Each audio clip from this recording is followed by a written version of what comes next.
चलिए गाइस, अब स्टार्ट करते हैं सेक्शन 36। हमने अब तक देखा basic provisions of business profession.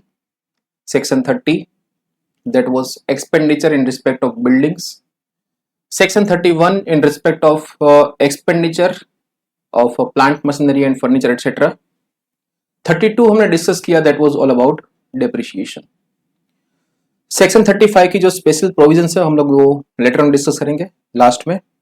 अब हम लोग डिस्कस करने जा रहे हैं section 36। Section 36 is talking about deductions which is expressly allowed by the income tax act. मतलब इनकम टैक्स में दिए गए हैं कि इतने इतने डिडक्शंस आपको अलाउड होंगे। ठीक है, let us go one by one. First is all about deduction provided for the following cases shall be allowed in respect of the matters dealt with therein. मतलब जो नीचे दिए गए केस में आपको सारे के सारे डिडक्शंस अलाउड होंगे। First is all about insurance premium. अगर आप बिजनेस में कोई आप इंश्योरेंस प्रीमियम भर रहे हो तो उसका आपको डिडक्शन मिलेगा। किसके लिए? For the destruction of stock and stores use for the purpose of business और प्रोफेशन। अब से प्रीमियम हम लोग बिल्डिंग का दे रहे हैं, मशीनरी का दे रहे हैं, तो वो लोग हमने डिस्कस कर चुके हैं हम लोग सेक्शन 30 एंड 31 में। ठीक है, यहां पर जो प्रीमियम की बात करी है that was destruction of stock in trade. Fine. दूसरा है premium paid by federal milk cooperative society for the life insurance of the kettle on by the member of cooperative society. अब जैसे मान लो मिल्क कोऑपरेटिव सोसाइटी है, जैसे गुजरात में अपना अमूल, ठीक है, उसमें जितने भी मेंबर्स है उसके उसके जो कैटल्स होते हैं उसका अगर लाइफ इंश्योरेंस लिया है तो उसका भी उसका डिडक्शन उसको मिलेगा। उसके बाद बोलता है health insurance premium of employees paid by any mode other than cash. ये चीज एक ध्यान रखना है यहां पर। मेडिक्लेम की जब भी बात आएगी, हेल्थ इंश्योरेंस की जब भी बात आएगी, यहां पर नॉन कैश मोड होना जरूरी है। अकाउंट पे चेक, अकाउंट पे ड्राफ्ट दे दो, ईसीएस, एनईएफटी, आईएमपीएस करो, कुछ भी चलेगा, लेकिन कैश और बैरल चेक नहीं चलेगा। ठीक है, अगर आपने कैश पेमेंट किया हुआ है तो वो डिसअलाउ होगा, वो आपको अलाउड नहीं किया जाएगा। ठीक है, एम्प्लॉयर जो पे करता है अपने एम्प्लॉइज के लिए। अब सिमिलर चीज सैलरी में भी इसका प्रोविजन है कि अगर एम्प्लॉयर एम्प्लॉई का हेल्थ इंश्योरेंस लेता है तो एम्प्लॉय के हाथ में वो एग्जेम्प्ट रहता है। ठीक है, और यहां पर एम्प्लॉयर को उसका डिडक्शन मिला है। Next is any sum paid to employ as the bonus और commission for services rendered where such sum would not have been payable by him as a profit और dividend if it is not been paid as a bonus और commission. अब ये क्या कहना चाहता है? Sir पढ़ने से तो कुछ समझ में नहीं आया। Now let us understand one thing.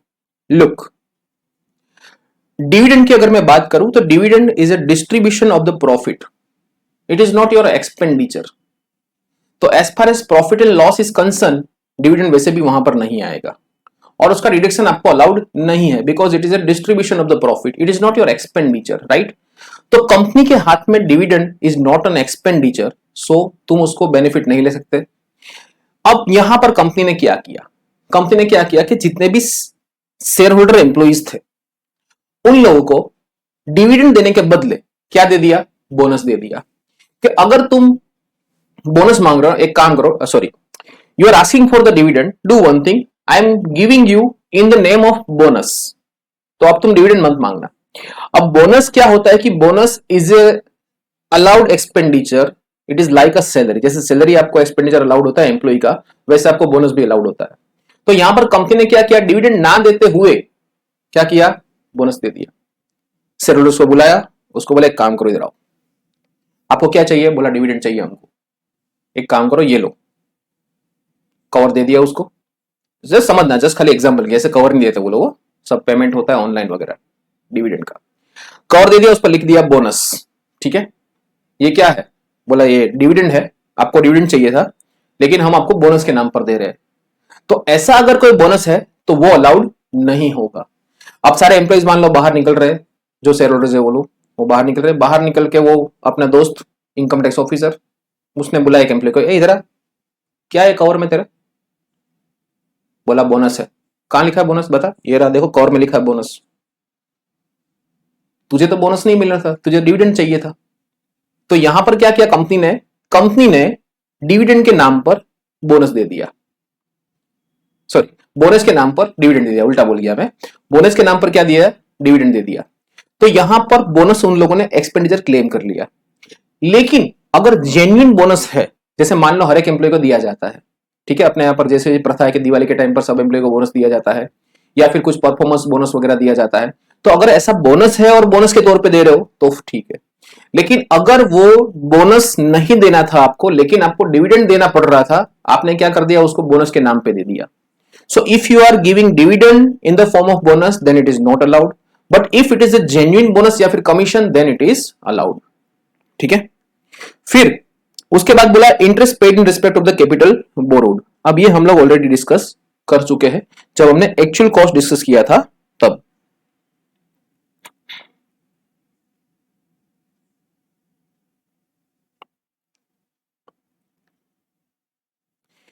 कि अगर आपने कोई कैपिटल बोरो किया है, लोन लिया हुआ है आपने for the construction of the asset या फिर एक्विजिशन ऑफ द असेट, तो जब तक वो asset first put to use नहीं होता, ठीक है, तब तक उसका जितना भी इंटरेस्ट होता है वो आपकी असेट में ऐड हो जाएगा। ठीक है, that will be added to your cost. आपने बुक्स ऑफ अकाउंट में भले उसको कैपिटलाइज किया हो या ना किया हो, उससे हमें कोई फर्क नहीं पड़ता है। अगर आपने उस इंटरेस्ट को प्रॉफिट एंड लॉस में चार्ज किया है तो वो आपकी असेट में ऐड होगा, एक्चुअल कॉस्ट उससे बढ़ेगी, उस पर आप डेप्रिसिएशन क्लेम कर पाओगे, आपको यहां पर उसका डिडक्शन नहीं मिलेगा। लेकिन अगर आपकी asset first put to use हो जाती है, उसके बाद आपको जितना भी इंटरेस्ट पे कर रहे हो उसका आपको डिडक्शन क्लेम कर सकते हो अंडर सेक्शन 36। समझ में आया? तो बहुत सिंपल सा हिसाब है, पुट टू यूज तक का जितना इंटरेस्ट होता है वो आपको कैपिटलाइज करना है, वो आपकी कॉस्ट बढ़ेगी, उस पर आप डेप्री क्लेम कर सकते हो। पुट टू यूज के बाद वाला जितना भी इंटरेस्ट है वो आपको प्रॉफिट एंड लॉस में चार्ज कर सकते हो सीधा, it is allowed as a deduction. ये बात हो गई capital borrowed for the purpose of acquisition of the asset या फिर कंस्ट्रक्शन ऑफ द असेट। लेकिन जनरल लोन भी कंपनी लेती है, जैसे CC company account cash credit use कर रही है या फिर ओवरड्राफ्ट यूज कर रही है, उस पर इंटरेस्ट पे कर रही है, राइट? तो वो जितना भी इंटरेस्ट है वो सब कुछ उसको अलाउड होगा। लुक, कैपिटल में be borrowed for several purpose like the acquiring a capital asset और pay off a trading debt और the loss, CC account usually. The scope of the expression for the purpose of business is very wide. Capital may be borrowed in the course of existing business as well as for acquiring the assets for the extension of the existing business. In the case of genuine business borrowings, department cannot disallow any part of the interest on the ground that the rate of interest is unreasonably high, except the cases falling under section 40A. मतलब यहां पर बात करिए related party की। अगर आपने किसी से बोरो किया है और सामने वाली पार्टी रिलेटेड है, ठीक है, उस केस में अगर वो अनरीजनेबली हाई है तो फिर वो रिलेटेड पार्टी के केस में वो डिसअलाउ करवा सकते हैं। अदरवाइज मान लो मैंने जेन्युइन लिया है लोन, ठीक है, अब देखो कई बार ऐसा होता है कि एसएससी के केस में उसका क्रेडिट स्कोर खराब होता है, ठीक है, तो उस केस में उसको लोन बहुत महंगा पड़ता है। नॉर्मल एसएससी को वो 10-12% में मिल जाएगा, इसको 14-15% देना पड़ रहा है। तो एओ ऐसा नहीं बोल सकता कि आपने 14% इंटरेस्ट क्यों दिया, ठीक है, इट इज जेन्युइन लोन, आप इंटरेस्ट दे रहे हो तो आपको उसका डिडक्शन मिलेगा। ठीक है, तो इंटरेस्ट किसके केस में हो सकता है? एक तो आपने कोई असेट परचेस करना है एग्जिस्टिंग बिजनेस में, तो उसके लिए एक्सटेंशन करना है बिजनेस का, उसके लिए आप नई असेट एक्वायर कर रहे हो, उसके लिए। इन दोनों केस में जब असेट की बारी आएगी उस केस में फर्स्ट पुट टू यूज तक का इंटरेस्ट कैपिटलाइज होगा, उसके बाद वाला इंटरेस्ट क्या होगा, वो चार्ज होगा एज ए एक्सपेंस। लेकिन अगर जनरल बोरोइंग है, फॉर एग्जांपल केस क्रेडिट के ऊपर इंटरेस्ट दे रहे हो आप लोग, ओडी अकाउंट के ऊपर इंटरेस्ट दे रहे हो, जो आपका बिजनेस के रूटीन बेस में जो वर्किंग कैपिटल लोन है उसके ऊपर जो इंटरेस्ट मिल रहा है वो वैसे भी आपको अलाउड होगा एज ए डिडक्शन, राइट? उसके बाद आता है pro rata amount of the discount on zero coupon bond. अब zero coupon bond as the name suggest, इसमें इंटरेस्ट नहीं मिलता है, तो सर कोई बॉन्ड लेगा क्यों? लुक, इसमें क्या होता है कि जो डिस्काउंट जो बॉन्ड इश्यू किए जाते हैं वो बहुत डिस्काउंट पे इश्यू किए जाते हैं। फॉर एग्जाम्पल 1000 रुपए का बॉन्ड है, 1000 रुपए का बॉन्ड, उसमें आपने 200 रुपए का क्या दे दिया, डिस्काउंट दे दिया, और आपने इश्यू कितने पे किया है, 800 रुपए पे इश्यू कर लिया है। अब 1000 का बॉन्ड आपको मिल गया 800 में। अब कंपनी इसको रिडीम करेगी on a face value that is 1000, या फिर प्रीमियम पे भी इश्यू कर सकती है, डिपेंड अपॉन कंपनीज पॉलिसी। ठीक है, तो यहां पर जो 200 रुपए का डिस्काउंट है उसको क्या immediately as a expense claim करना है? Answer is no. उसको आपको स्प्रेड करना है over the life of bond, मतलब जहां जितना पीरियड लाइफ है बॉन्ड का उस पर आपको क्या करना है, उसको स्प्रेड करना है, मतलब ईयरली उसको अमोर्टाइज करते जाना है जब तक उसकी बॉन्ड की लाइफ हो तब तक। मान लो यहां पर 5 साल का अगर ड्यूरेशन है बॉन्ड का, तो every year you can claim 40 as deduction. ठीक है, चलिए उसके बाद any sum paid by the employee assessee as an employer by of contribution towards the recognised provident fund, gratuity fund, etc. Fund should be exclusive benefit for the purpose of employees, and the amount contributed should be periodic payment and not the ad hoc payment to start the fund. मतलब regular base पर उसका payment होता चाहिए। ठीक है, तो ऐसे कोई भी फंड में अगर अपना एम्प्लॉयर कंट्रीब्यूशन दे रहा है तो that is allowed as a deduction. अब जो बात आती है next, that is employer contribution to the account of employees under pension scheme refer to 80CCD। Reduction में हम लोग ये सेक्शन पढ़ेंगे 80CCD, उसमें एम्प्लॉयर कंट्रीब्यूशन जो देता है। ठीक है, so such employer contribution is allowed as a deduction under business profession under section 36, but उसमें लिमिट लगाया गया है। कितना? 14%। ये करंट ईयर का अमेंडमेंट है, पहले यहां पर 10% हुआ करता था, अब यहां पर 14% हुआ है फाइनेंस एक्ट 2024 के हिसाब से। ठीक है, अब यहां पर सैलरी का मतलब क्या निकाला गया है? 14% ऑफ द सैलरी देना है। यहां पर सैलरी का मतलब है बेसिक प्लस DAR। DAR का मतलब हुआ है DA which is forming part of the pay और forming part of the retirement benefits. ठीक है, उतना ही पोर्शन आपको लेना है। Excess contribution shall be disallowed by virtue of section 40A sub section 9। तो एक्सेस कंट्रीब्यूशन जितना ऊपर का गया होगा वो क्या हो जाएगा? डिसअलाउड होगा as per section 40A।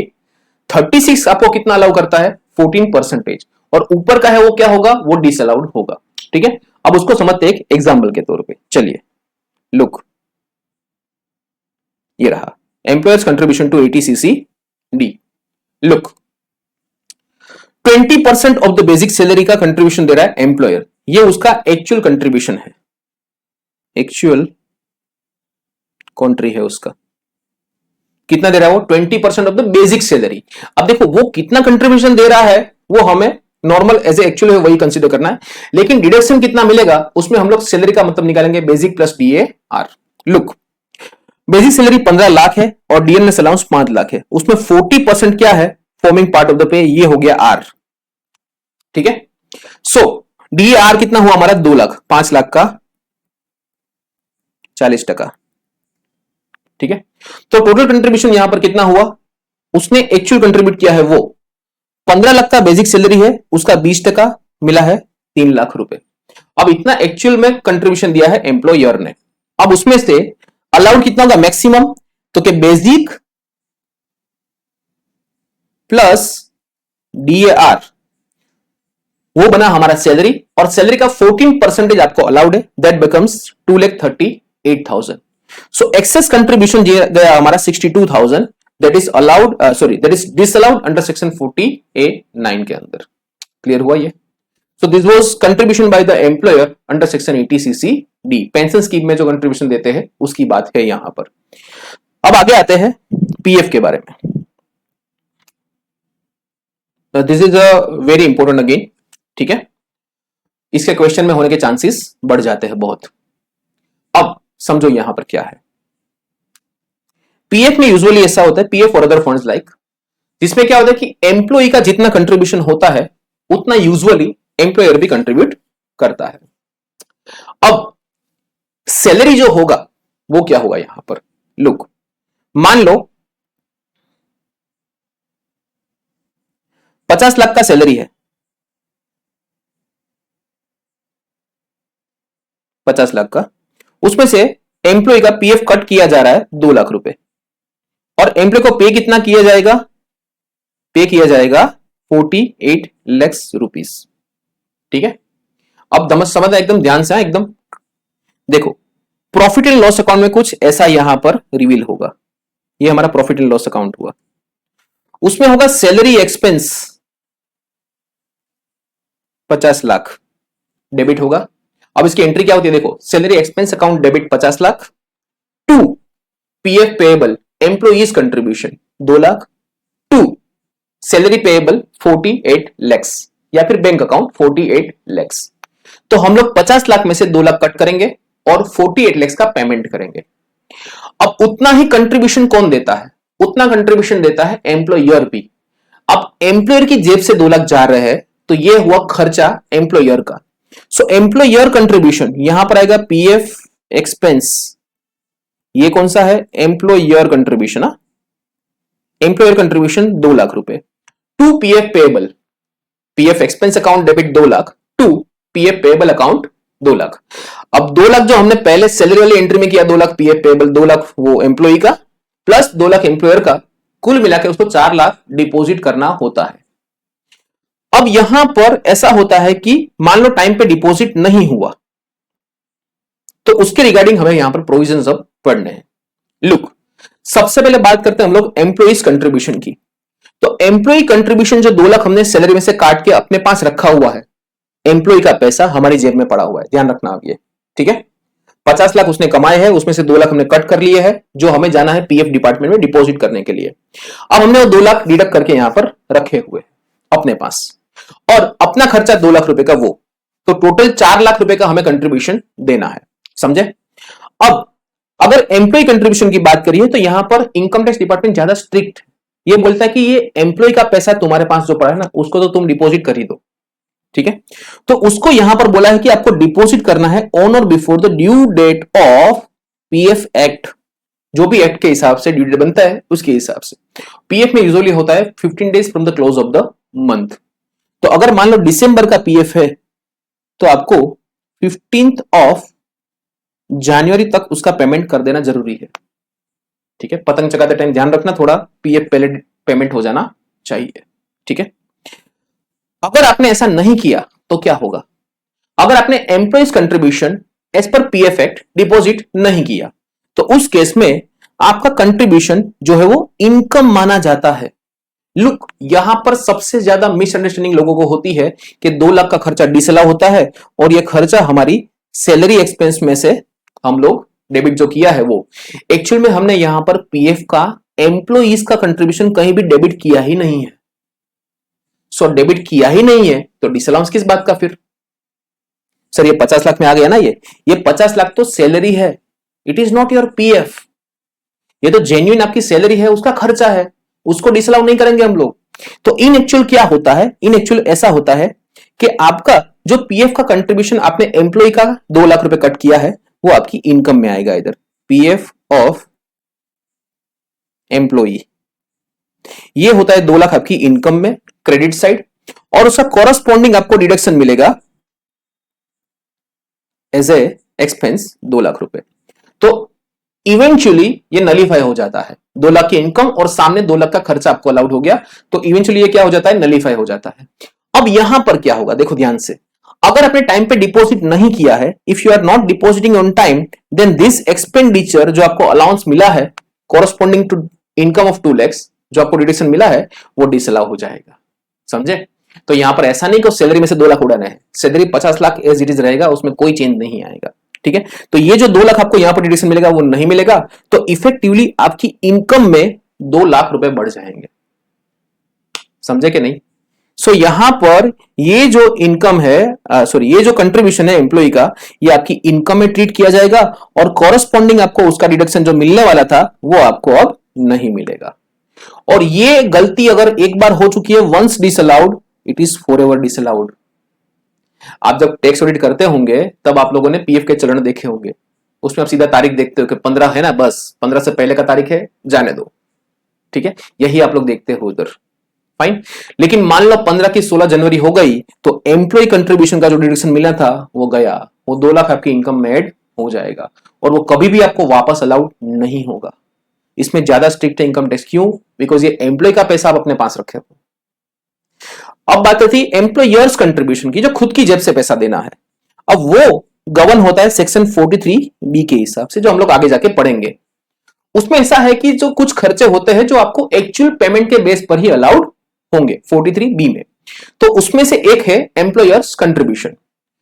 Employers contribution आपको डिपॉजिट करना होता है ऑन और before the due date of filing of ITR मतलब 31 जुलाई या फिर 31 अक्टूबर तक आपको डिपॉजिट करना होता है, समझे, जिसकी ड्यू डेट।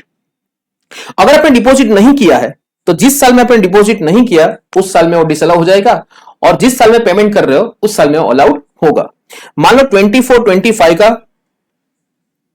24-25 प्रीवियस ईयर का खर्चा है, ये आपने डिपॉजिट किया 2 नवंबर 2025 को, तो डिपॉजिट का ईयर कौन सा हुआ, यहां पर आपने ड्यू डेट मिस कर गए हो, ठीक है। 31 अक्टूबर तक आपको पेमेंट करना था, आपने नहीं किया है, आपने 2 नवंबर को किया है, तो ये हुआ फाइनेंशियल ईयर 25-26, यहां पर ये अलाउड होगा। यहां पर 4 आवर डिसअलाउंस नहीं है, ठीक है। तो एक चीज यहां पर ये ध्यान रखना। सो it was all about PF employers and employees contribution section 36। ध्यान रखना सैलरी को डिसअलाउ मत कर देना, इनकम में ऐड होगा वो। डन। तो ये रहा, देखो, employees contribution to the welfare fund like PF and etcetera only if such credited before the due date. उसमें employees contribution amount received from the employees, salary में से जो हमने कट किया है वो, for the relevant fund that is PF, due date is what, date by which the employer required to credit such contribution to the employees account. मतलब as per EPF scheme कितना है हमारा, 15 डेज है, तो उसके हिसाब से आपको डिपॉजिट करना है। इसलिए आप लोग टैक्स ऑडिट में 15 दिन का वो तारीख देखते हो उसमें, ठीक है। Also remember that the employees contribution shall be disallowed subject to section 43B, जो मैं डिस्कस ऑलरेडी कर चुका हूं। 43B में हम लोग उसको वापस एक बार रिफर करेंगे। So it was all about PF employees contribution. उसके बाद in respect of the animals which have been used for the purpose of business और प्रोफेशन, ये हो गया आपका other than as a stock in trade. मतलब आप जैसे डेयरी बिजनेस हुआ तो उसमें गाय आपके एक एनिमल्स आप जो उसको यूज करते हो, right, for the purpose of business. अब देखो गाय पे डिप्रिसिएशन तो मिलेगा नहीं, आप, it is not a building plant machinery etcetera, right. तो लाइव स्टॉक तो वैसे भी आपका उसमें काउंट होगा नहीं डिप्रिसिएशन, तो उसके रिगार्डिंग आपको खर्चा कितना मिलेगा, तो उसमें अगर वो मर जाते हैं या फिर परमानेंटली यूजलेस हो जाते हैं तो उस केस में आपकी जितनी भी कॉस्ट है वो आप क्लेम कर सकते हो, ठीक है। मान लो आपने 5 लाख की कोई गाय खरीदी थी, अब ये वो यूजलेस हो चुकी है, ठीक है, तो उस केस में 5 लाख का पूरा खर्चा यूज कर सकते हो। और अगर कोई एनिमल्स मर चुके हैं तो उसके रिगार्डिंग कुछ भी अगर आपको रियलाइज होता है तो वो आपको माइनस कर देना है। डन। फिर उसके बाद आता है बैड डेट। अब जनरल केस में बैड डेट अलाउड होता है। बैड डेट का मतलब क्या होता है, amount which is not received, जो आपको चूना लगा है वो, ठीक है। अब जिसको provision for bad debt allowed है, ठीक है, हम आगे देखेंगे किन किन लोगों को provision for bad debt allowed होता है।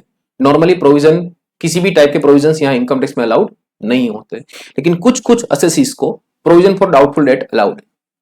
तो अगर आपको प्रोविजन पहले ही अलाउ कर दिया गया है तो आपको क्या करना है, आपकी जो बैड डेट अमाउंट है उसमें से आपको प्रोविजन आपने जितना कर चुके हो उतना आपको माइनस कर देना है और बैलेंस अमाउंट ही आपको बैड डेट क्लेम करना है। क्लियर हुआ, ठीक है। अब बैड डेट के रिगार्डिंग कुछ conditions, look, the debt should have been taken into account in computing the income. अब देखो ये क्या बात हुई कि मान लो मेरा कोई स्टूडेंट है, मुझे उससे फीस लेनी है, तो मैंने इनकम रिकॉग्नाइज कर ली है, ठीक है, कि ये जो फीस मेरी इनकम है वो मैंने अपने प्रॉफिट एंड लॉस में क्रेडिट साइड रिकॉग्नाइज कर चुका हूं। फीस इनकम अकाउंट क्रेडिट किया है और सामने स्टूडेंट का नाम मैंने एज ए डेटर रखा हुआ है। अब मान लो स्टूडेंट ने वो फीस मेरे को पे नहीं करी तो मेरे लिए वो क्या हो गया, बैड डेट हो गया। तो मैंने ये जो स्टूडेंट की फीस थी उसको पहले मैंने इनकम में ऑफर किया हुआ है, समझे। तो फर्स्ट चीज तो क्या होनी चाहिए कि ये आपकी इनकम में ऑफर किया होना जरूरी है। तो debt should have been taken into account while computing the income first of the assessee of the previous year in which the such date is written off or of the earlier previous year। मान लो fees मैंने पिछले साल में recognise करके रखी थी, आज तक वो फीस नहीं आई, तो करंट ईयर में मुझे लगा कि मुझे अब राइट ऑफ करना पड़ेगा। तो 23-24 का फीस का इनकम जो मैंने रिकॉग्नाइज करके रखा था उस साल में इनकम, वो मैं 24-25 में राइट ऑफ कर रहा हूं एज ए बैड डेट। तो मुझे 24-25 में उसका बैड डेट अलाउड होगा। मतलब इस साल में या पहले सालों में आपने उसको एज ए इनकम ट्रीट किया होना चाहिए, ये सबसे पहले उसकी कंडीशन है, ठीक। It should represent the money lent bye the assessee in the ordinary course of his business of the banking और द मनी लेंडिंग। अब बैंक के लिए क्या होता है, बैंक के लिए अगर वो पैसा किसी को लोन दिया हुआ है और लोन बैड डेट हो गया तो लोन भी वो लोग क्या कर सकते हैं, एज ए क्लेम कर सकते हैं. However, the successor will be allowed to claim the bad debt even though it was not incurred by it, but it was incurred by the predecessor before the taken over of the business by the successor. Hence, if it is income has been taken into account while computing the income of predecessor before the takeover of the business by successor. मतलब ये क्या बोलना चाहता है, मान लो किसी पापा का बिजनेस है, ठीक है. अब पापा का जो बिजनेस है उसमें उसने कोई इनकम रिकॉग्नाइज करी होगी, मान लो 2 लाख का सेल्स बुक किया है उसने और सामने डेटर्स आउटस्टैंडिंग पड़ा हुआ है. अब बेटे ने वो बिजनेस को सक्सीड कर लिया, so son becomes now successor and father is a predecessor. ठीक है. अब इनकम किसने रिकॉग्नाइज करी है, फादर ने, हु इज अ प्रीडिसीजर. अब यहां पर राइट ऑफ कौन कर रहा है, सन, हु इज अ सक्सेसर. तो क्या सन के केस में ये एक्सपेंडिचर अलाउड होना चाहिए, आंसर इज यस, राइट. ये यहां पर सुप्रीम कोर्ट का एक जजमेंट है, ठीक है. उसके केस में ऐसा है कि अगर प्रीडिसीजर ने कोई इनकम बुक करके रखी है और सक्सेसर उसको राइट ऑफ करता है तो सक्सेसर को भी ये बैड डेट का अलाउड होगा. देन नेक्स्ट है फाइनल सेटलमेंट. ठीक है. अगर फाइनल सेटलमेंट की बात हो गई, debt due less the deduction already allowed, in such case the deficiency shall be allowed in the year in which the ultimate recovery out of the debt is made. ठीक है. अब ये normal है, इसमें कुछ ज्यादा देखने की जरूरत है नहीं. Where the provision of the doubtful debt is allowed as deduction only excess amount, ये जो हमने ऊपर वाले डिस्कस कर चुके हैं.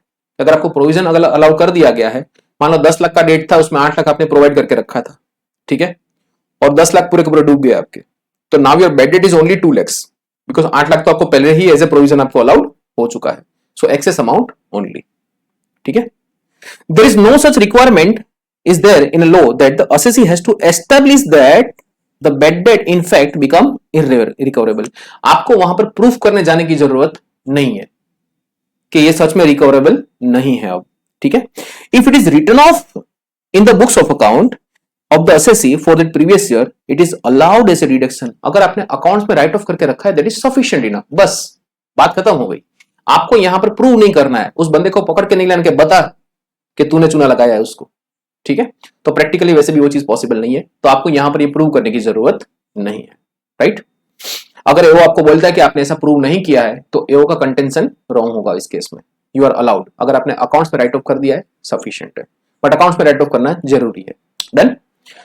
नेक्स्ट बात करेंगे recovery of the bad debt. चलो उसको एग्जाम्पल के साथ ही समझते हैं. लुक, बैड डेट और प्रोविजन की जो मैंने बात करी थी, वो provision was allowed as deduction in the earlier previous year of ₹2 lakhs. अब करंट ईयर में आपका बैड डेट हुआ 3 लाख. आपको ऑलरेडी 2 लाख तो पिछले सालों में अलाउ कर दिया है एज अ प्रोविजन. ठीक है. तो आपको करंट ईयर में बैड डेट कितना अलाउड होगा, 1 lakh. Only excess amount is allowed as deduction. ठीक है. This is your excess amount. अब बात करते हैं रिकवरी. अब मान लो आपको कोई चूना लगा के गया है, ठीक है. अब उसका हृदय परिवर्तन होता है और आपको पैसा वापस मिलता है, खुशी की लहर दौड़ जाएगी आपके केस में. ठीक है. जैसे ही वो डेटर आपके यहां पर आता है पैसा वापस देने के लिए कि भाई साहब उस टाइम मेरा पोजीशन बहुत खराब था, मैं आपका पैसा नहीं दे पाया, अब मुझे लगता है कि मुझे सारे पैसे चुका देने चाहिए, मैं आपका पैसा यहां पर चुकाने आया हूं, जितना हो सकता है मैं आपको चुका दूंगा उतना. ठीक है.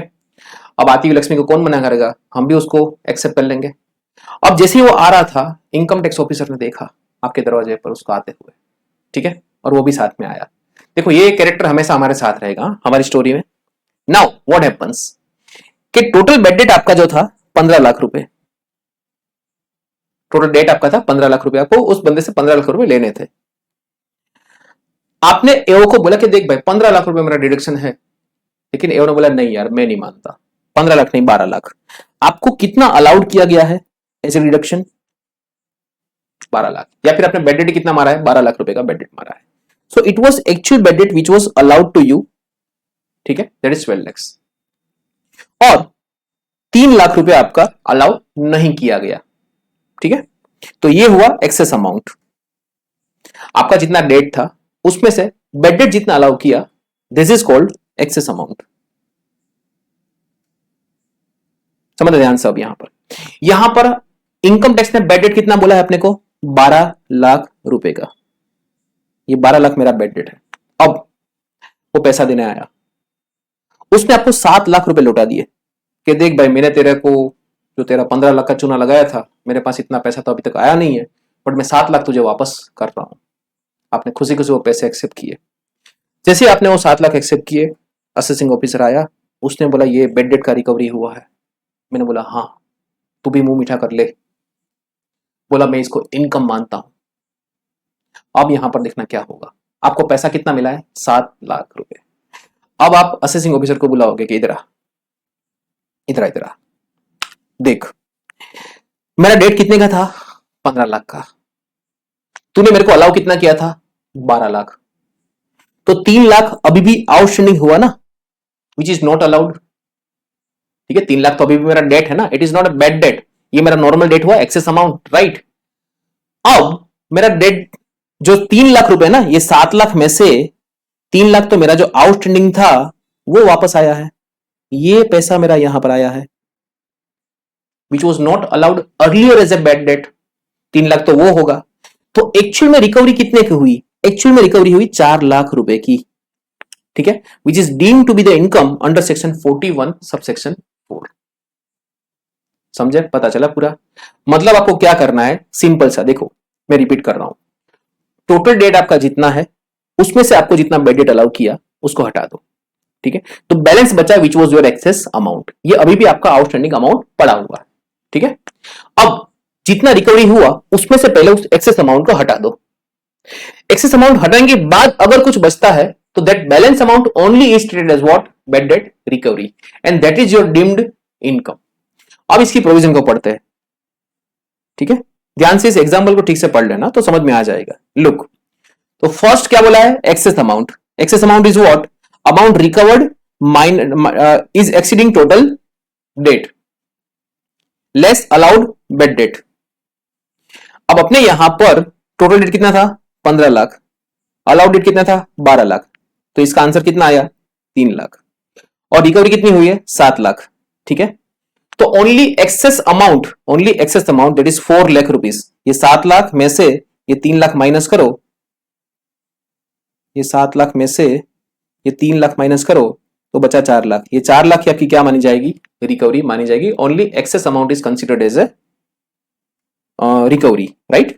The excess shall be deemed to be the profit and gain of the business profession of the year in which it is recovered, whether the business or profession in respect of which the deduction has been allowed is in existence in that year or not. मान लो उस साल में आपका business वैसे भी बंद हो चुका था कि विलास तो चूना लगा के गया, उसके बाद मैंने बिजनेस ही बंद कर दिया है, फिर भी वो आपकी इनकम में ऐड होगा और फिर भी वो आपकी डीम्ड प्रॉफिट माना जाएगा। ठीक है, so this is all about bad debt recovery. अब प्रोविजन फॉर बैड डेट की बात कर लेते हैं। तो provision for bad debt general assessee को तो ये अलाउड नहीं दिया जाएगा। ठीक है, जैसे आपको बताया कि प्रोविजन किसी भी टाइप का अलाउड नहीं होता है, लेकिन कुछ बैंक्स को ये चीज अलाउ की गई है। Specified banks are allowed subject to the limits. कितना प्रोविजन कर सकते हो आप लोग, अगर शेड्यूल्ड बैंक है, incorporate in India, non scheduled bank, cooperative bank, other than primary agriculture society, other than primary cooperative agriculture and the rural development, मतलब agricultural and rural वाली बैंकों को छोड़ते हुए बाकी सारे बैंक यहां पर आ गई। ठीक है, कितना कर सकते हैं, 8.5% ऑफ द टोटल इनकम। ठीक है, and maximum 10% of the aggregate average advances. अब देखो इसमें ज्यादा डिटेल में हम लोग नहीं जाएंगे। ठीक है, aggregate advances made by the rural branches of such bank as in the manner prescribe by the CBDT, तो उस प्रिस्क्रिप्शन में हमें नहीं जाना है। ठीक है, आपने को कितना याद रखना है, 8.5% टोटल इनकम का या फिर एडवांस का 10%, दो ही चीज याद रखनी है। फॉरेन बैंक के केस में ये 5% अलाउड है टोटल इनकम का, और पब्लिक फाइनेंशियल इंस्टीट्यूशन है, स्टेट फाइनेंशियल कॉर्पोरेशन है, इन लोगों को भी 5% अलाउड है, और एनबीएफसी को भी 5% अलाउड होता है। ठीक है, बस तो इतना एक खाली थोड़ा सा 1% खाली एक बार याद रख लेना, ज्यादा इसमें कुछ जाने की जरूरत नहीं है। डन, चलिए अब next is expenditure on family planning of the company. यहां पर ध्यान रखना, it is allowed only to the companies. अब रेवेन्यू नेचर का खर्चा होता है तो इट इज फुल्ली अलाउड, अगर रेवेन्यू है तो फुल्ली अलाउड, लेकिन कैपेक्स अगर हुआ तो 1/5 एवरी ईयर, मतलब 20% आप क्या कर सकते हो, एवरी ईयर क्लेम कर सकते हो। मान लो 1 करोड़ का खर्चा किया तो हर साल आप लोग 20 लाख कर सकते हो इसमें। अब मान लो कि आपने 20 लाख रुपए को डेबिट किया, ठीक है, और आपको लॉस हो गया, आपके पास इतना प्रॉफिट नहीं था, आपका प्रॉफिट था खाली 12 लाख रुपए का, और आपने 20 लाख डेबिट किया, तो 8 लाख आपका जो फैमिली प्लानिंग का खर्चा है वो अनएब्जॉर्ब रह गया, ठीक है। प्रॉफिट वॉज 12 लैक्स और आपने डिडक्शन क्लेम किया है 20 लाख का, तो 8 लाख आपका रहा अनएब्जॉर्ब पार्ट, वो आप लोग कैरी फॉरवर्ड कर सकते हो फॉर इनडेफिनिट ईयर्स, और नेक्स्ट ईयर में आप क्या कर सकते हो, उसको सेट ऑफ कर सकते हो, ठीक है। Capex will be treated in the same way as a capex for the scientific research for the purpose of sale और transfer of the asset including transfer on the amalgamation. तो हम लोग इसको साइंटिफिक रिसर्च के जैसे treatment देंगे। अब scientific research section 35 हम लोग पढ़ेंगे लेटर ऑन। डन। तो इतना रखना, family planning expenditure allowed only to the company, revenue nature full allowed, capex आपको मिलेगा 1/5 every year. Now next is amount of the security transaction tax, STT। अब हम जो नेक्स्ट टॉपिक पढ़ने वाले हैं, नेक्स्ट चैप्टर जो हमारा पढ़ेंगे हम लोग कैपिटल गेन, उसमें आपको STT अलाउड नहीं होता है, बट यहां पर आपको STT अलाउ किया है। अब देखो, स्टॉक मार्केट के जो ट्रांजैक्शन होते हैं ना, उसमें आप दो तरह कैसे ट्रीट कर सकते हो। वन, एज आप dealing in the shares as a business, purchase कर रहे हो, सेल कर रहे हो, स्टॉक में रखा है आपने शेयर्स को, ठीक है, बिजनेस है आपका। दूसरा आपका इन्वेस्टमेंट पर्पज है, तो वो जाएगा कैपिटल गेन के अंदर। डन। तो यहां पर STT जो आपने पे किया है वो आपको बिजनेस में अलाउड होगा, सब्जेक्ट टू क्या आपने उसकी इनकम को बिजनेस में इंक्लूड किया हो तो, ठीक है। So in respect to the taxable securities transactions entered in the course of the business, subject to the condition that such income is taxable securities included in the head under the head PGBP। तो business profession में अगर आप share security को deal करते हो तो STT allowed है। Similarly आपको कमोडिटी ट्रांजैक्शन टैक्स भी अलाउड होगा if it is your business. अगर इन्वेस्टमेंट पर्पज है तो कैपिटल गेन में जाएगा और वहां पर STT अलाउड नहीं है। डन। उसके बाद expenditure incurred by cooperative society engage in a business of manufacture of sugar for the purchase of sugar cane at a price equal to or the less than the price fixed by the or approved by the government, ठीक है।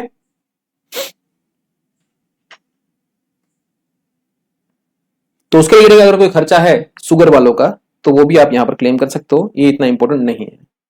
फिर mark to market losses की बात करते हैं, MTM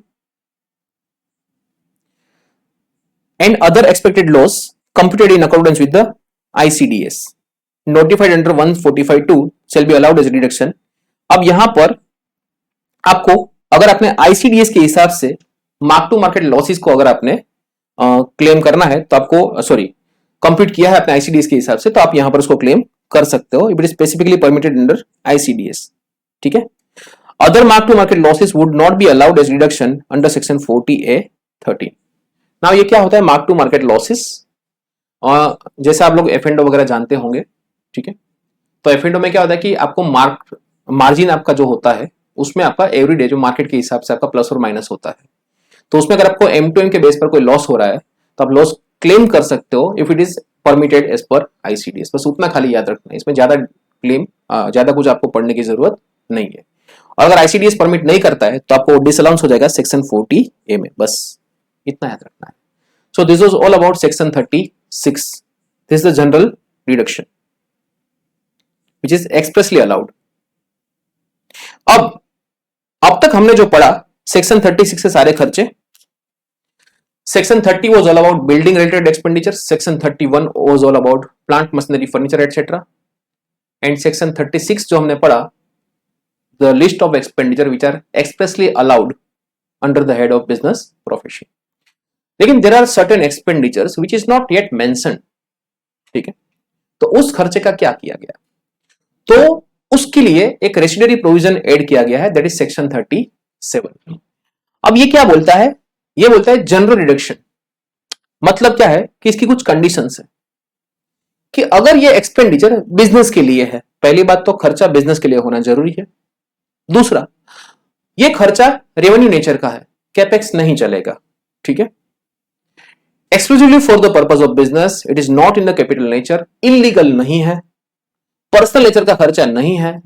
अगर ऐसा कोई भी एक्सपेंडिचर है which is necessary for the purpose of business, तो आपको यहां पर उसका डिडक्शन मिलेगा। फॉर एग्जाम्पल, जैसे अभी मान लो नवरात्रि का सीजन है, ठीक है। अब नवरात्रि में ये जो पंडाल वाले सब आते हैं आपके पास, या गणपति में ये सब आते हैं अपने यहां पे और चंदा मांगते हैं, ठीक है। अब आपने उसको डोनेशन दिया कि लिखो भाई मेरी तरफ से भी लिखो 50,000 रुपए, ठीक है, डोनेशन। अब डोनेशन में आपको क्या मिलेगा? सर सुकून मिलता है। सुकून इज नॉट कंसीडर्ड यार, ठीक है, वो आपको इनकम टैक्स में अलाउड नहीं है। तो डोनेशन अगर आप कोई भी देते हो, पहले आपको मन की शांति मिलती है कि वाह भाई हमने भी कुछ पुण्य का काम किया आज, बट वो चीज अलाउड नहीं है, ठीक है। It is not for the purpose of business. लेकिन मान लो सिनेरियो ऐसा हुआ कि वो पंडाल वाले आए, आपने बोला डोनेशन, सर प्लीज चंदा दो, हम आपके नाम का पूरा एक बैनर लगा देंगे फ्रंट एकदम टॉप पे, ठीक है, 50,000 रुपीज उसका देना पड़ेगा आपको, हम आपके नाम का बैनर लगा देंगे। सो लुक नाउ यहां पर अब हमारा थोड़ा सा स्वार्थ छुपा हुआ है, यहां पर ये बन गया एडवर्टीजमेंट एक्सपेंडिचर्स, ठीक है, तो अलाउड है। नॉर्मल डोनेशन दे दिया not allowed, but advertisement expenditure है अलाउड है, ठीक है। स्टॉक जल के राख हो गया, पूरा का पूरा स्टॉक जल गया, तो इंश्योरेंस भी नहीं था, अब क्या करेंगे? कहीं भी नहीं है ना उसके बारे में, तो loss on stock by fire it is allowed, it is general business expenditure, right. भले कहीं भी एक्सप्रेसली प्रोवाइड नहीं किया गया है, but it is a business expenditure, so it is allowed, right. तो ऐसे कोई भी खर्चे है जो अलाउड है for the purpose of business, if it is for the purpose of business exclusively, not in the personal nature, not in A capital nature, not in A illegal in nature, ठीक है। जैसे सारे खर्चे आपको यहां पर allowed होंगे। Look क्या क्या कंडीशन है इसकी, देखो क्या बोलता है, it should not be in the nature of described in section 30 to 36। अब कुछ एक्सपेंडिचर जो हमने पढ़े उसमें स्पेसिफिक प्रोविजंस है सेक्शन 30 to 36, उसमें अगर वहां पर मना कर दिया है आपको कि एक्सपेंडिचर अलाउड नहीं होगा, तो section 37 can not do it, right. ये तो वैसी बात हो गई कि आपको गोवा जाना है, ठीक है, घूमने के लिए, पापा को बोला, पापा ने कर दिया मना। अब पापा इज ए स्पेसिफिक प्रोविजन जो हमको परमिट करते हैं अगर कहीं घूमने जाना है तो, अब पापा ने मना कर दिया तो मम्मी से नहीं पूछ सकते अब, ठीक है, क्योंकि पापा ने एक्सप्रेसली मना कर दिया है उधर, तो यहां पर नहीं आना है, राइट। मतलब अगर सेक्शन 30 to 36 ने अगर स्पेसिफिक कोई भी एक्सपेंडिचर अलाउ नहीं किया है तो यहां पर वापस नहीं आना आपको। क्लियर हुआ ये? डन। तो पहली बात तो 30 से 36 का कोई एक्सपेंडिचर नहीं होना चाहिए। मान लो वहां पर बेडिट मना कर दिया तो यहां पर आपको बेडिट क्लेम नहीं करना है, बिजनेस एक्सपीडियंसी नहीं, वहां पर ऑलरेडी मना कर दिया है आपको, ठीक है। उसके बाद है it should have been incurred by the assessee in the accounting year, ये रिलेवेंट प्रीवियस ईयर का खर्चा होना चाहिए, it should be a relevant previous year. You cannot claim the expenditure of 23-24 in a 24-25. 24-25 में आप क्लेम नहीं कर सकते उसको। It should be in respect of the business carried on by the assessee, the profit of which are being computed and assessed. It must have been incurred after the business was set up.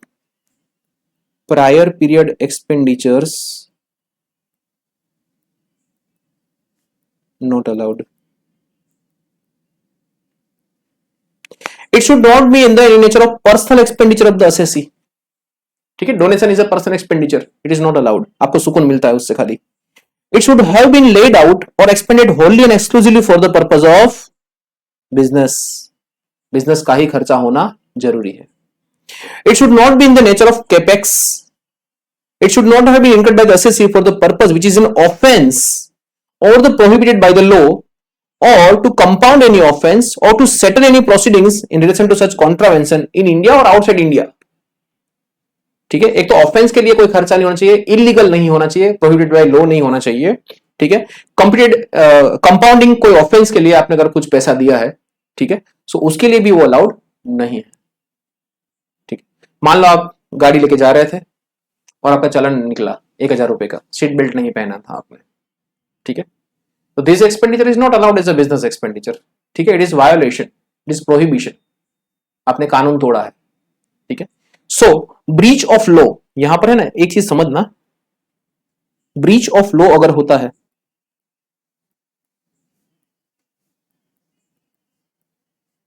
Then it is not allowed. लेकिन breach of contract हुआ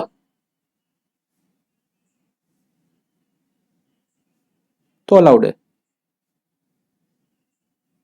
ठीक है। So breach of law it's illegal, so it is not allowed, ठीक है। Look, अब provision को देख लेते, क्या लिखा है।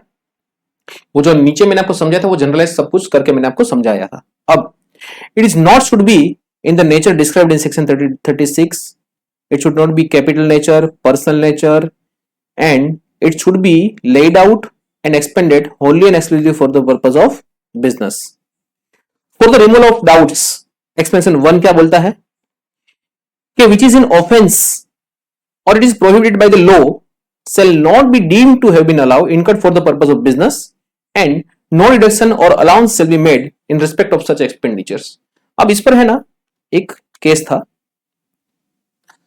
आपको पता हो तो मेडिकल प्रोफेशनल्स, डॉक्टर्स वगैरह, ठीक है, अगर आप उसके वहां पे जाते हो तो आपको यूजुअली देखने को मिलेगा बहुत सारी दवा की जो कंपनियां होती है ना, उसके वहां से जो भी परक्विजिट्स, फ्री गिफ्ट वगैरह मिलते हैं डॉक्टर्स को, ठीक है, ताकि वो उसकी मेडिसिन रेकमेंड करे।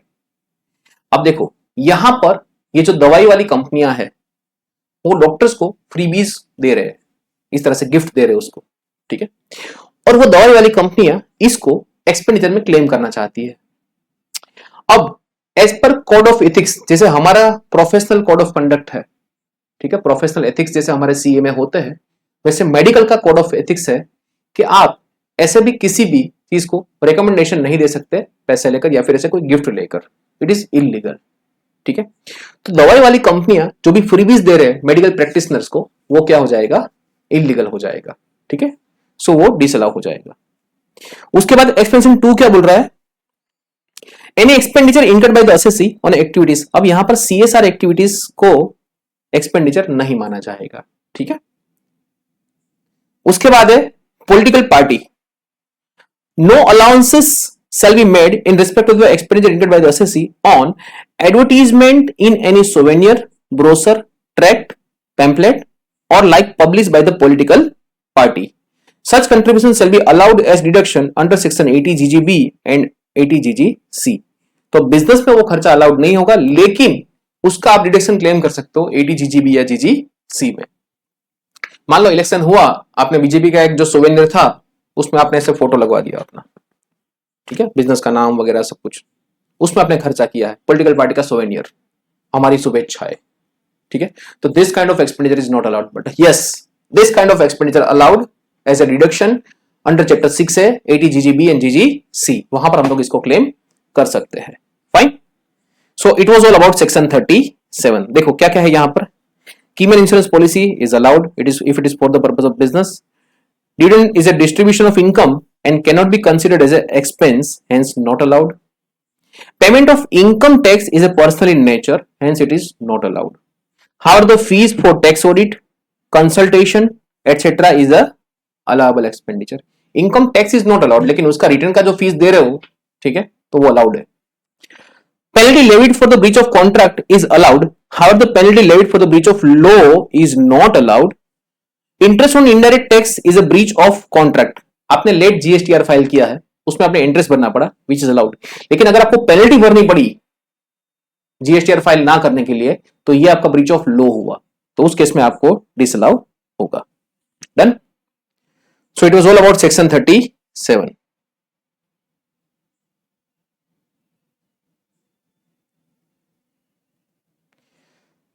चलिए अब जो नेक्स्ट आएंगे इनएडमिसिबल डिडक्शंस, वो हम लोग डिस्कस करेंगे अगले सेशन में। तब तक के लिए थैंक यू सो मच।